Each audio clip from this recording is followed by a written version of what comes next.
함께 보실 말씀은 사도행전 6장 1절에서 6절까지의 말씀입니다. 우리 같이 한 절 한 절 합독하도록 하겠습니다. 그때 제자가 더 많아졌는데 헬라파 유대인들이 자기의 과부들이 매일의 구제에 빠짐으로 히브리파 사람을 원망하니 12사도가 모든 제자를 불러 이르되 우리가 하나님의 말씀을 제쳐놓고 접대를 일삼는 것이 마땅하지 아니하니 형제들아 너희 가운데서 성령과 지혜가 충만하여 칭찬받는 사람 7을 택하라. 우리가 이 일을 그들에게 맡기고 우리는 오로지 기도하는 일과 말씀 사역에 힘쓰리라 하니 그들이 온 무리가 이 말을 기뻐하여 믿음과 성령이 충만한 사람 스데반과 또 빌립과 브로고로와 니가노루와 디몬과 바베나와 유대교에 입교했던 안디옥 사람 니골라를 택하여 사도들 앞에 세우니 사람들이 기도하고 그들에게 안수하니라. 아멘.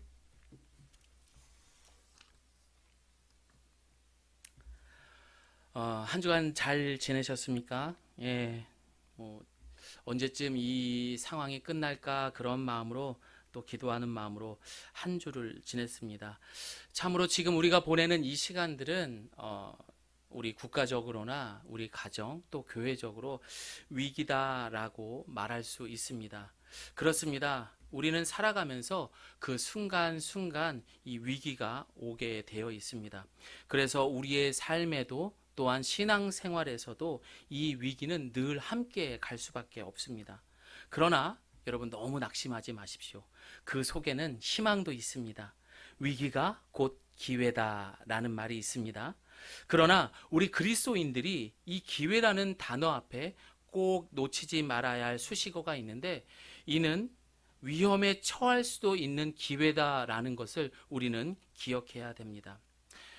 왜 그렇습니까? 우리가 좀 잘 해보려고 했습니다. 그래서 그 기회를 덜컥 이렇게 잡았는데 오히려 그게 문제가 되는 경우가 있기 때문입니다.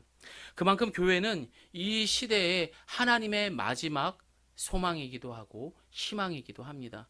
그러다 보니 하나님의 역사만큼 동일하게 마귀의 세력도 역사하면서 이런 공동체를 무너뜨리기 위함입니다. 여러분 지금 당장 내가 필요한 것들이 있어요. 그 중에서도 이제 장미꽃이 있다고 쳐봅시다. 그런데 내 앞에 정말 예쁘고 향기가 좋은 그 장미꽃이 있어서 이것을 덜컥 잡았다고 한번 상상해 봅니다. 어떻게 될까요? 숨겨져 있는 그 가시를 움켜쥐게 된다면은 엄청난 고통과 우리는 피를 보는 것과 같이 공동체 가운데 잘못된 기회를 잡았을 경우 큰 피해를 볼 수도 있습니다. 그래서 우리 교회와 성도는 늘 성령으로 충만해야 합니다. 성령 충만함은 어떤 위기도 기회도 극복할 수 있습니다. 위기가 처해 있을 때 우리는 어떻게 해야 되죠? 그렇죠. 성령 충만함으로 기도해야 됩니다. 저를 따라해 봅니다. 기도보다 앞서지 말자. 여러분 위기가 왔을 때 기도해야 됩니다. 그리고 우리가 기도한 것 외에 앞서서 행동하는 일이 없다면은 우리는 결단코 실수하는 일이 없을 것입니다. 이 위기라는 뜻을 문자적으로 찾아봤는데요. 말 그대로 그 진행 과정에서 갑작스럽게 악화된 상황 혹은 위험과 고비의 상태를 우리는 위기다라고 말하고 있습니다. 성경에서 보게 되면 이 위기를 기회로 바꾼 사람들이 있습니다. 이들의 고백을 보면 내가 갈 바를 알지 못합니다. 하나님 내가 어떻게 해야 합니까? 이런 고백들을 합니다. 그러나 이들은 하늘을 바라보면서 결국에 이들을 믿음을 통하여서 그 위기를 기회로 잡는 모습을 볼 수 있습니다. 이들의 공통점이 있다면 분명 그들의 믿음에는 다름이 있습니다. 즉 나의 기준에서 이 위기를 붙들 것인가 아니면 하나님 관점에서 이 위기를 바라보는가 그 차이가 있습니다. 예를 들면은 이스라엘 백성들이 이제 애굽에 430년 동안 노예 생활을 하게 됩니다. 그리고 모세를 통하여서 이제 어떻게 됩니까? 출애굽을 하게 되죠. 얼마나 기쁘겠어요. 얼마나 이 느끼는 그 자유이겠습니까? 그러나 하나님이 이들을 보기에 어떻습니까?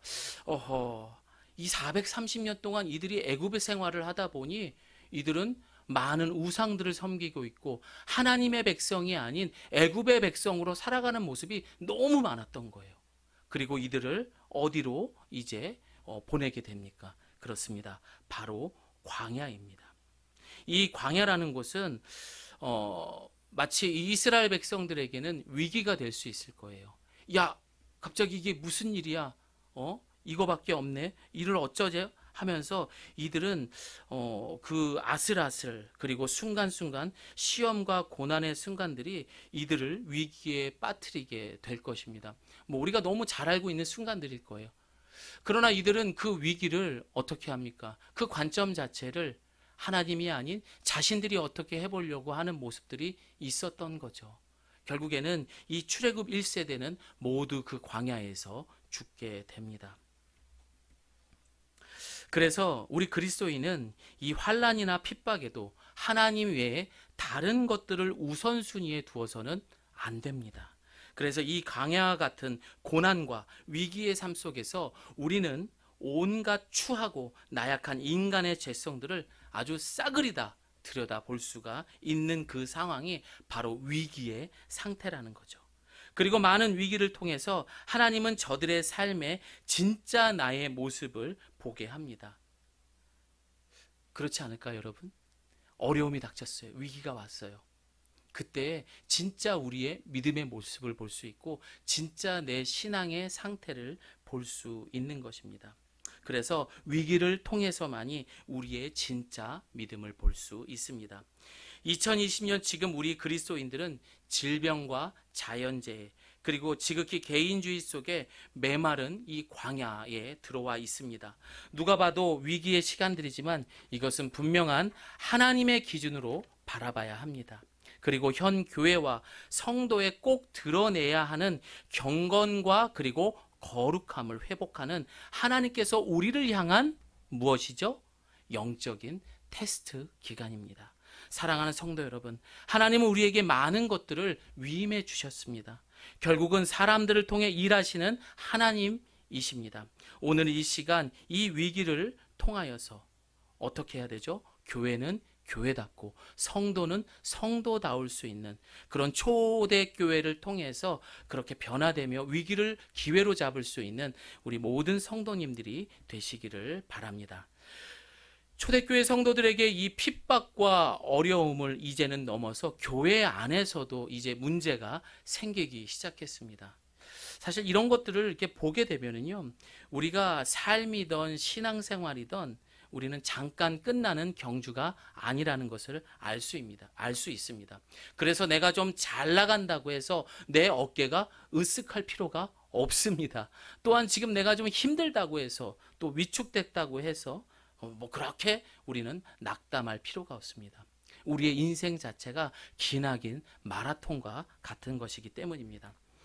그렇다면은 공동체 가운데 첫 번째로 우리가 이 위기가 오는 것은 바로 분열과 분쟁의 위기가 올 수 있습니다. 우리는 이것을 주의해야 됩니다.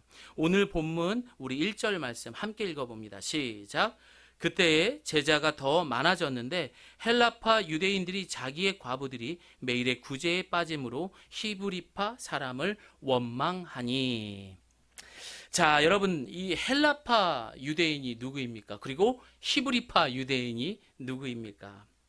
과거 남북으로 이스라엘이 이제 바벨론과 아수르에 의해서 멸망당합니다. 그 당시에 이제 포로로 끌려갔던 유대인들이 있겠죠. 전쟁이 났으니까 또 해외로 해서 이 피난을 갔던 많은 유대인들도 있을 것입니다. 이들은 분명 유대인들이에요. 그래서 우리가 많이 들어보셨을 거예요. 디아스포라. 예, 흩어진 유대인이라는 말을 들어보셨던 것처럼 이들은 어떻습니까? 지중해 지역의 헬라 문화권에 살다 보니까 자신의 언어를 이제는 어떻게 자연스럽게 헬라어를 사용하는 그런 유대인들을 일컬어 헬라파 유대인이다라고 말합니다. 또한 이 히브리파 유대인은 누구입니까? 요즘 말로 하면 찐 유대인인 겁니다. 찐 유대인. 그러니까 뭐 전쟁이 났건 이들은 포로로 끌려가지 않고 계속해서 이 땅에 남아 있었던 사람이다 보니까 히브리어를 사용하고 그러니까 아람어죠. 이것을 사용하고 있는 찐 유대인들을 말하는 것입니다. 자, 이제 헬라파 유대인이 누구인지, 헬라파 유대인은 해외파예요. 그리고 히브리 유대인이 누구인지 이제 여러분들 아시겠죠. 자, 그렇다면은 이 헬라파가 많을까요? 아니면 히브리파 유대인이 많을까요? 그렇죠. 히브리파 유대인들이 더 많았습니다. 그런데 이들 이제 초대교회가 이런 유대인들이 각지에서 다 와서 이제 그 수가 많아졌습니다. 그래서 이들은 자신의 재산들을 팔아가면서 구제와 그런 섬김의 모습을 이 땅에 이제 보여주고 있는데, 이들의 구제는 두 가지가 있었어요. 매일매일 하는 그런 구제와 그리고 주간 구제가 있었습니다. 이 매일 구제는 많이 어려웠던 해외에서 왔던 이 헬라파 유대인들을 위해서 이런 구제를 했던 겁니다. 그런데 그 속에는 누가 있었습니까? 성경에서 말하는 가장 어렵다라고 말하는 과부들도 있었던 거예요. 그런데 이런 구제와 섬김이 제대로 되지 않다 보니까 헬라파 유대인들은 이 히브리파 유대인들을 향해서 이런 약간의 그런 불만들도 있었고, 또 이 교회에 대해서 섭섭함이 있었던 것입니다. 이것이 바로 오늘 본문에서 말하는 첫 번째 초대교회, 이 공동체, 교회 안에서 벌어진 위기가 되는 분쟁과 분열에 관한 그런 내용인 것입니다. 성경에서는 공동체에 대해서 뭐라고 말합니까? 교회의 본질은 한 마음과 한 뜻이다 라고 말합니다. 그러나 하나님의 복음 위에 세워졌으며 주님 한 분과 연합하여 한 성령이 내주하는 곳이 어디죠? 바로 이 교회입니다. 그런데 이 교회에는 많은 사람들이 있습니다. 그러나 그 사람들의 본질을 보니까 어떻죠? 그렇죠. 이 창세 때 이들은 선악과를 따먹음으로 인해서 하나님과 인간과 등지게 됩니다. 그래서 하나님 중심이 아닌 자기 중심적인, 그리고 인간의 그런 분열 본능, 이런 분쟁과 나뉘어지는 그런 본능이 있었기 때문에 이 공동체는 초대교회뿐만이 아니라 계속해서 지금에 이르기까지 사람이 있는 곳에는 모든 공동체를 이렇게 흩어놓으려고 하는 그런 본질이 있다라는 것을 우리는 기억해야 됩니다. 그렇게 사람들이 모여 있고 그렇게 분쟁이 되는 원인이 무엇인가라고 찾아봤더니, 결국에는 방금 이야기했던 것처럼 그런 사람마다 갖고 있는 이기적인 욕심과, 그리고 그 이기적인 욕심을 통해서 가진 것들을 자랑하고자 하는 것, 그리고 명예를 갖고자 하는 것들이 바로 인간의 본질의 모습이라는 것입니다. 결국 나 중심적인 행동과 이기적인 교만함을 말하는 것입니다. 이는 결국 공동체를 시기와 분쟁으로 갈라놓게 되면서 결국 병들게 되고 어떻게 될까요? 그렇죠. 이 공동체는 해체되며 무너지게 되는 것입니다. 사실 이러한 모습들은 오늘날 많은 교회들을 참 잘 나간다는, 소위 잘 나가는 교회들인데, 이 교회가 쪼개지고 또 쪼개지고 하는 그러한 모습들을 우리는 많이 볼 수가 있습니다. 분쟁에, 그리고 나누어지고 그리고 흩어지는 교회의 그런 아이콘이라고 말할 수 있는 그런 신약 성경의 대표적인 초대교회가 바로 고린도 교회입니다. 이 고린도 교회를 향해서 바울은 고린도전서 3장 3절에 우리에게 말합니다. 함께 읽어봅니다.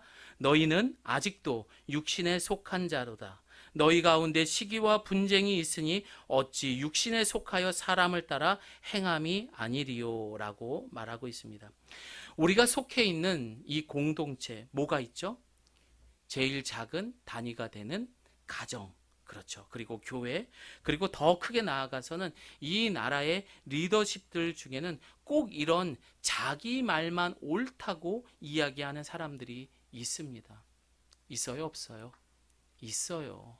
얼마나 그렇게 고집스럽게 자기 말만 하는지. 그러나 우리가 바울이 이야기한 것처럼 이들은 육신에 속한 자로 결국에는 시기와 분쟁을 만드는 사람들입니다. 그러나 더 중요한 것은요, 사도 바울은 그런 사람들을 어떻게 바라봅니까? 그렇죠. 어린아이로 바라보게 됩니다. 어린아이로 상대를 합니다. 그래서 이들에게 단단한 음식과 같은 말씀을 먹이는 것이 아니라 부드러운 말씀을 조금씩 말씀으로 이들을 장성한 자로 이제 성장해 시켜가는 게 고린도 교회에서 이 사도 바울이 보냈던 편지의 내용인 것입니다. 만약 우리 주변에 가정이나 교회나 또 직장이나 이 나라에 이렇게 자기 말만 하는 사람들이 있다면 사도 바울이 이들을 바라봤던 마음처럼 에그 아직 어린아이와 같은 사람이구나 라는 마음으로, 달래는 마음으로 이들을 잘 이끌어 주셨으면 합니다. 그러나 이런 공동체에서 자기 말만 하는 사람들이 뭐 세상만 있었을까요? 바로 예수님의 공동체였던 제자들의 공동체에도 이런 모습이 있었습니다. 마가복음 9장 34절에 보면 이들은 어떤 말을 하냐면 서로 누가 크느냐 하면서, 네가 크냐 내가 크냐 하면서 제자들끼리의 그런 다툼이 있었습니다. 그런데 그 다툼이 있기 전에 예수님께서는 두 번째로 내가 이제 죽게 된다, 그리고 부활하게 된다라는 그런 이야기를 했음에도 불구하고 이들 제자들은 아랑곳하지 않고 내가 크냐 네가 크냐 하면서 서로 자랑하는 모습들을 볼 수가 있습니다. 또한 마가복음 10장 35절을 보게 되면은 예수님이 인자가 배반당해 이제 종교 지도자들에게 조롱을 당하고 침을 뱉고 채찍에 맞는다, 이런 구체적으로 내가 이런 어려움과 고난을 통해서 십자가에 달려 3일 만에 다시 살아나게 된다라는 세 번째 이야기를 했음에도 불구하고 세베대의 아들 야고보와 요한은 예수님에게 가서 이야기를 합니다. 예수님, 제가요 소원이 있습니다. 그래, 너희들 소원이 무엇이냐? 앞으로 제가 이제 하나님 나라에 가게 되면 한 사람은 하나님 오른편에, 한 사람은 왼편에 앉게 해 주십시오. 야, 자신이 그렇게 사랑하고 쫓아다녔던 예수님이 그런 조롱과 핍박을 당하면서 그런 어려움 속에서 죽음을 당한다는 이야기를 들었음에도, 그것도 3번씩이나 들었는데 고작 소원이라고 말한다는 것이 한 사람은 오른편에, 한 사람은 그 보좌의 왼편에 앉혀달라고 하는 게 말이 됩니까? 이렇게 육에 속한 사람들, 이런 사람들은 결국 이 공동체를 시기와 분쟁으로 만들다 보니 다른 사람의 말은 들리지 않는 거예요. 그러나 이들을 우리 미워하지 맙시다. 어떻게 해야 됩니까? 이들을 사도 바울이 했던 것처럼 어린아이, 사실 그래요. 집에 가보면요, 저희 아이가 이제 말을 굉장히 잘하게 됩니다. 근데 자기 말밖에 안 해요. 자기가 하고 싶은 것만 이야기해요. 그래서 가끔 짜증날 때도 있습니다. 그런데 뭐 이 아이를 어떻게 미워할 수 있겠습니까? 내 아들, 딸이니까, 아직 애가 어리니까 하면서 도닥여주면서, 때로는 혼내기도 하면서 이 아이가 장성한 어른이 될 때까지 우리가 그 아이를 책임지고 함께하는 것처럼, 혹 여러분 주변에 이런 사람들이 있다면은 내 아이라는 마음으로 그렇게 해서 잘 보듬어 주시기를 바랍니다. 지난번에 한번 이렇게 전주에 동기 목사님들 또 선배 목사님들을 만나서 한 3교회를 이렇게 다녀왔던 적이 있습니다. 그때 함께 나누었던 그 내용들이 어떤 내용이었느냐, 바로 이 교회 안에 어려움 중에 어떤 어려움이 있었냐면요, 똑똑한 사람 때문에 어려움이 있었다라는 게 주제였었어요. 말 그대로 이분들은 너무 똑똑한 거예요. 그래서 그 공동체 안에서도 튈 수밖에 없는 거죠. 물론 옳은 말 합니다. 그리고 너무 좋은 그런 리더십으로 잘 이끌어가기도 한 거죠. 그러나 그 주변에 있는 공동체에 남아있는 사람들이 이분을 쫓아가지 못했던 거예요.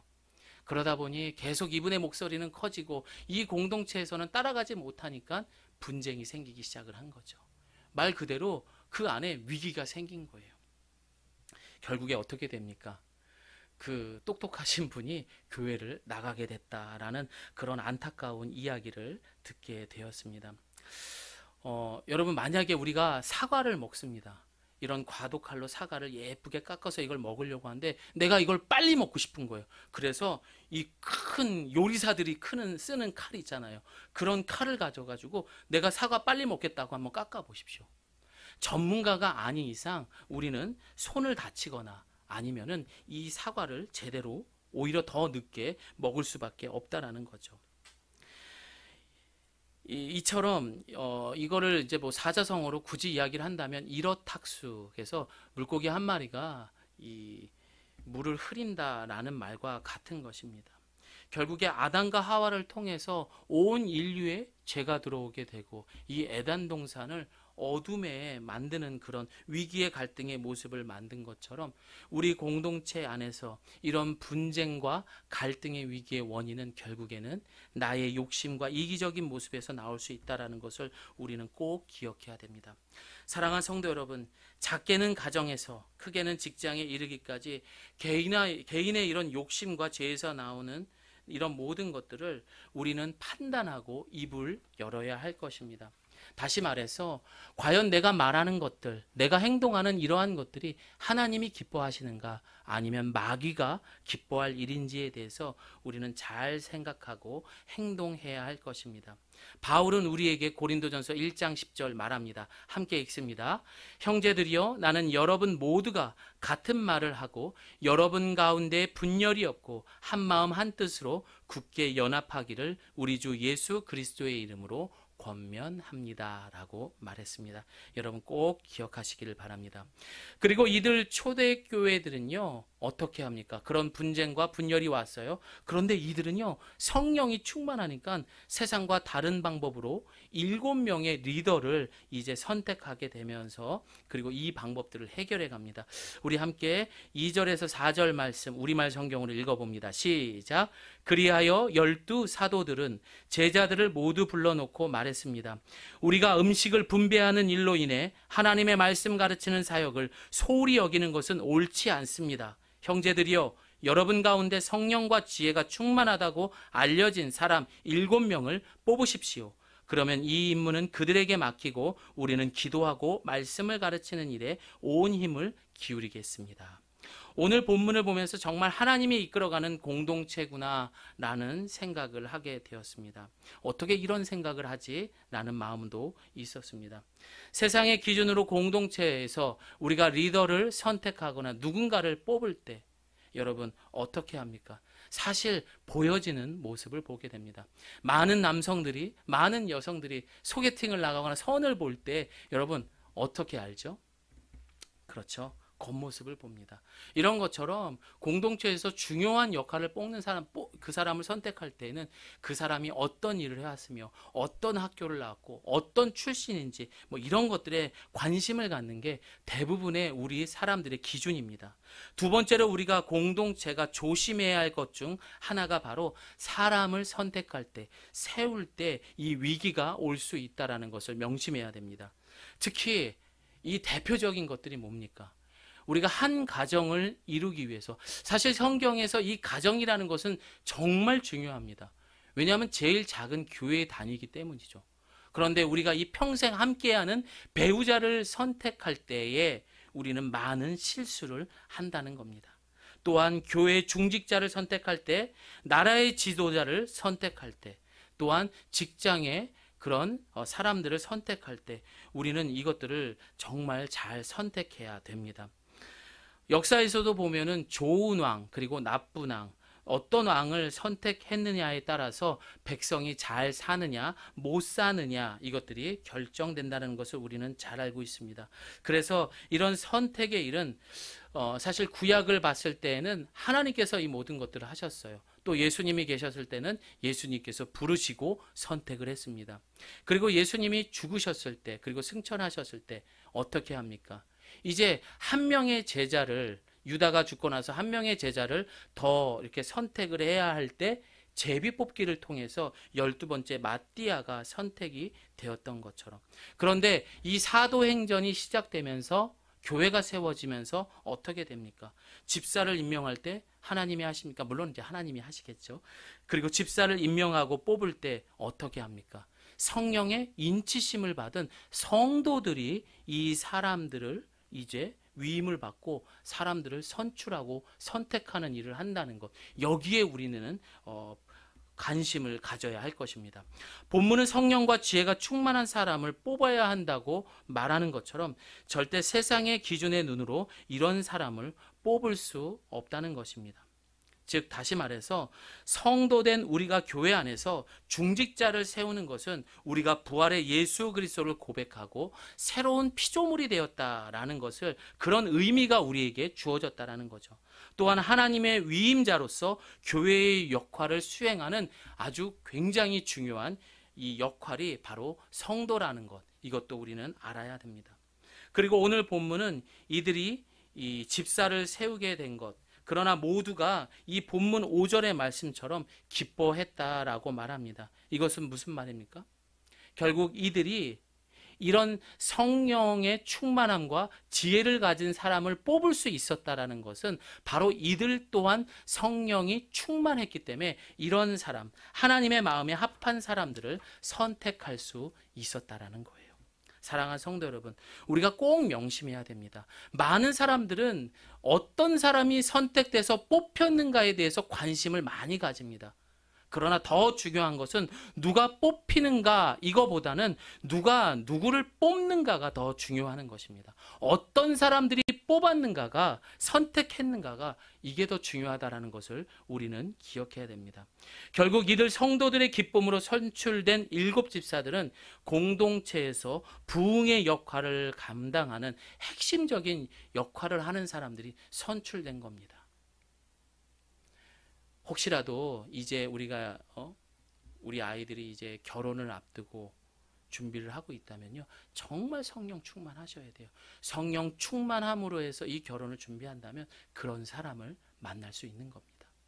또한 교회 안에서 담임 목사님을 청빙할 때, 또한 중직자들을 이렇게 해서 우리가 선택할 때에는 정말 성령 충만함으로 있을 때 기도하고 준비한다면은 오늘 이 초대교회에서 선택되었던 7 집사들처럼 성령이 충만하고, 그리고 지혜가 가득하고, 또 뭡니까? 모두가 만족하면서 기뻐할 수 있는 사람으로 만나고 선택할 수 있다라는 것을 우리는 기억해야 됩니다.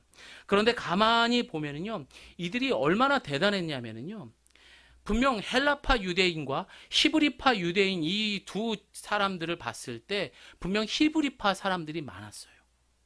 그런데 이들이 성령 충만한 마음 가운데 하나님과 마음이 합하다 보니까 어떤 결과가 나왔냐? 이 선출된 사람들의 대부분들이 헬라파 유대인으로 이렇게 해서 선출이 되었다라는 거죠. 이게 참 얼마나 대단한 겁니까? 또한 심지어 마지막에는 니골라라는 유대인도 아닌 지중해 헬락 문화권에서 온 안디옥 사람이 이 선택이 되었다라는 거죠. 이 사람은 어떤 사람이에요? 종교를 개종한 사람이에요. 그 당시에 어떤 공동체에서 종교를 개종한 사람이 왔다라는 거, 이거는 있을 수 없는 일입니다. 그런데 이 초대교회에서 이런 일이 벌어졌다는 것은 분명 하나님께서 이들에게 성령을 통하여서 마음이 합하여서 충만한 마음으로 이런 귀한 사람을 선택할 수 있었다라는 것입니다. 여러분 기억하셔야 됩니다. 사람을 뽑을 때 어떤 사람을 뽑았느냐에 따라서 그 공동체에 위기가 올 수 있습니다. 뭐 그런 얘기를 하면서 옆에 있는 사람을 이제 바라보시면서 아이고 내가 왜 저 인간을 하면서 생각할 수도 있을 거예요. 그러나 이 사도 바울이 이야기했던 것처럼 좀 부족하지만 사실 그걸 누가 선택한 거예요? 결국에는 내 남편이, 내 아내는 내가 선택한 거예요. 그럼 뭐 누구를 탓하겠습니까? 여러분 사도 바울의 말처럼 그들을 어린아이와 같은 마음으로 이 부드러운 말씀으로 함께 잘 양육한다는 마음으로 그렇게 하셨으면 합니다. 세 번째입니다, 여러분. 그래서 우리가 이런 공동체에서 조심해야 되는 것, 사람을 뽑는 것에 대해서 정말 조심해야 되는 것과, 그리고 마지막 세 번째로 우리가 조심해야 되는 것은 바로 이 편견이라는 것 때문에 공동체 안에 위기가 올 수 있다는 것을 기억해야 됩니다. 과학과 문명의 눈부신 발달에도 불구하고 이 현대 인류가 해결하지 못하는 병이 있습니다. 코로나19도 그렇죠. 그러나 그보다도 더 무서운 것이 사람을 들었다 놨다, 사람을 바보로 만들었다, 사람을 완전히 왕따를 시킬 수 있는 것, 그것이 바로 편견이라는 겁니다. 이 편견은 정말 우리에게 많은 위기를 줄 수도 있다라는 것을 기억해야 됩니다. 그러나 이 편견은 여러분 어떤 거죠? 분명 하나님 기준에서는 그건 죄라는 거예요. 왜 그렇습니까? 그 편견 때문에 정말 사람이 사람의 역할을 못하고 주저앉아 버리는 경우가 너무 많습니다. 특히 이 대한민국 자살하는 많은 사람들, 물론 삶이 힘들어서도 있지만 바로 이런 인간관계에서의 편견 때문에 목숨을 스스로 끊는 경우도 너무 많은 그런 안타까운 일들이 있습니다. 그러나 사도 바울은 고린도전서 1장 23절과 26절에서 29절 우리에게 이렇게 말합니다. 어떤 공동체, 어떤 사람을 사용하시는지 우리 함께 읽어봅니다. 시작. 형제들아 너희를 부르심을 보라. 육체를 따라 지혜로운 자가 많지 아니하며 능한 자가 많지 아니하며 문벌 좋은 자가 많지 아니하도다. 그러나 하나님께서 세상에 미련한 것들을 택하사 지혜 있는 자들을 부끄럽게 하려 하시고 세상에 약한 것들을 택하사 강한 것들을 부끄럽게 하려 하시며 하나님께서 세상에 천한 것들과 멸시받는 것들과 없는 것들을 택하사 있는 것들을 폐하려 하시나니 이는 아무 육체도 하나님 앞에서 자랑하지도 못하게 하려 하심이라. 그렇습니다. 겉모습만 보고 우리가 판단하고 그런 공동체의 사람을 선택하고 하는 이런 모든 것들은 오늘 우리가 읽었던 이 고린도전서 말씀처럼 전혀 하나님 관점에서는 해당되지 않는 것이라는 것 우리는 꼭 기억해야 됩니다. 고린도 교회의 분열의 원인 중 하나는 이들은 자기들의 지도자를 아볼로파인가 아니면 베드로파인가 뭐 바울파이냐 이렇게 하면서 사람을 놓고 편가르면서 이렇게 행동했던 것이 결국에는 이 교회를 분쟁으로 이렇게 분열시키는 모습으로 위기의 모습으로 오게 된 것입니다. 그래서 2000년이 지난 지금까지 이 분쟁, 위기가 많이 있었던 교회 하면은 고린도 교회라고 말하는 것입니다. 우리는 이 편견을 버려야 합니다. 이것이 예수님 앞에서 아무도 자랑하지 못하는 정상적인 교회의 본 모습이기도 합니다. 사랑하는 성도 여러분, 우리가 먼저 나가서 이 시대의 위기 속에 있는 사람들을 존중하고 편견 없이 우리가 이들을 보듬어 주어야 합니다. 이것은 우리 그리스도인만이 할 수 있다라는 거예요. 세상 사람들이 내가 가진 게 없다고, 내가 좋은 자동차, 좋은 집, 그리고 좋은 조건에 살지 못한다고 해서 무시당하는 것, 이건 너무 많이 봅니다. 그러나 여러분 어떻습니까? 그 한 사람 한 사람들, 그 한 사람 한 사람은 하나님이 바라보실 때는 천하보다 귀한 영혼이라는 거예요. 그리고 그 한 사람 때문에 하나밖에 없는 독생자 예수 그리스도가 죽으셨다는 거예요. 그만큼 우리가 편견을 인해서 누군가를 정말로 바보로 만들었다면 여러분 회개하셔야 돼요. 미워하셨다면 회개하셔야 돼요. 하나님에게 있어서는 그 누구보다도 귀한 영혼이라는 것, 그것은 바로 우리 교회와 성도가 꼭 해야 할 일이라는 것을 기억하시기를 바랍니다. 그렇게 함으로 인해서 이 초대교회는 이 모든 것들을 극복하면서 헬라파의 그런 많은 사람들을 임명하게 되고, 그리고 종교를 개종한 사람까지 리더로 세우면서 참으로 아름다운 공동체의 모습을 볼 수가 있습니다. 나와 다르면 무조건 다르다라고 말하는 이 시대 속에 인종에 대한 차별, 그리고 오늘 본문처럼 언어가 다르다고 차별하고 좋은 집과 학벌, 외모 등과 같은 차별에서 우리 이 시간 나사렛 예수 그리스도의 이름으로 모든 차별과 선입견, 이거에서 벗어날 수 있는 저와 여러분들이 되시기를 소망합니다. 사랑하는 성도 여러분, 흩어지는 지금의 세상에서 편견은 이런 분쟁을 더 칼에 나를 세우게 되는 무서운 어둠의 힘이라는 것을 잊지 말아야 됩니다. 오늘 이 시간 이후부터 세상의 기준은 하나님 기준으로 바꾸고 초대교회의 리더자의 모습으로 편견 없는 공동체를 만들어가는 저와 여러분들이 되시기를 소망합니다. 이제 말씀을 마무리합니다. 대개 사람들은 외적으로 성공하면 그것이 하나님이 함께 하신다, 그것이 증거다라고 생각하는 분들이 많아요. 그러나 외적인 성공은 어떻습니까? 수명이 짧습니다. 하나님이 기뻐하시는 성공이 수명이 오래 간다라는 것, 우리는 이것을 먼저 기억해야 됩니다. 왜냐하면 이제 우리는 부활의 예수님을 통해서 교회가 되었고, 성도라면 내 연약함도 하나님의 역사요, 내 고난도 하나님의 역사가 된다라는 것을 기억해야 됩니다. 특히 하나님의 공동체인 가정과 교회는 위의 분쟁 사람들을 세울 때, 그리고 편견이라는 모습, 이 얼마나 위험한 공동체를 만들 수 있는지 우리는 늘 조심해야 됩니다. 현대 교회의 약점은 그들이 세상에 나아가서 뭔가 변화를 시켜야 돼요. 그런데 지금의 교회들은 이런 고난이 왔을 때, 위기가 왔을 때 이것을 초대교회 사람들처럼 기도하고 무릎으로 이것들을 해결하려는 것이 아니라 편하게 하려고 한다는 그런 문제점이 있습니다. 사랑하는 우리 성도 여러분, 이번 한 주간 혹여나 우리 공동체 가운데에 그런 어려움이 있다면, 그 어려움으로 인하여서 위기가 왔다면 우리가 들었던 이 세 가지에 대한 위기를 생각하면서 날마다 성령 충만함으로 이 위기들을 극복할 수 있는 우리 성도님들이 되시기를 예수님의 이름으로 축원드립니다. 아멘.